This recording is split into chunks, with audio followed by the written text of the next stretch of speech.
I'm gonna show y'all a cheap pollen feeder. Just get a 5-gallon bucket, see where the rims are, drill some holes underneath. I do about 3 of them.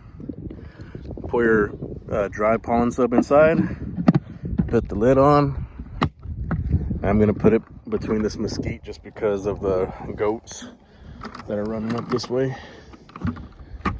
They'll try to mess with that, but I'll put a brick on that as well. But bees are able to get in there, get some pollen sub.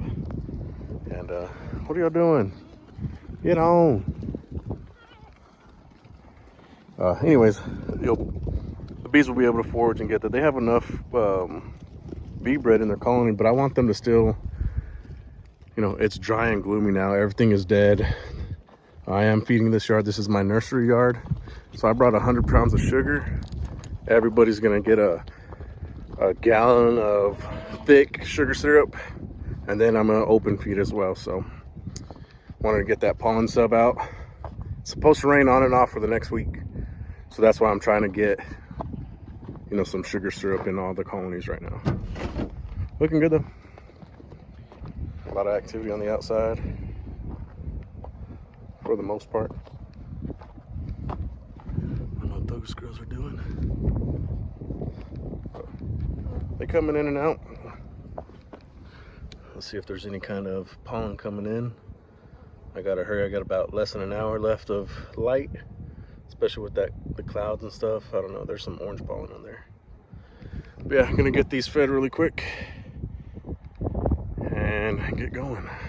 I'm getting in before dark, but sprinkled some sugar syrup on top, and you can see the bees are enjoying it. They're getting a full gallon in frame feeder.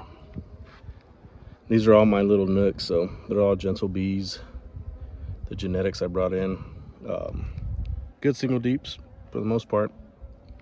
Some of them are smaller and lighter, so getting feed, pollen sub out, making them look good, hopefully get them heavy. This is what we have going on here. We've got some thick sugar syrup, dry pollen substitute. Had to put all those bricks, cinder blocks, because the goats kept trying to hit that bucket. Every colony got a gallon feeder with some thick sugar syrup as well. So it's dark. It looks brighter in the phone than it actually is, but all these nooks, trying to get them fat before winter. Still in the 80s, but this week it's going to rain and be in the 70s. So if anything, they could be staying in their colonies, you know, storing up that sugar syrup.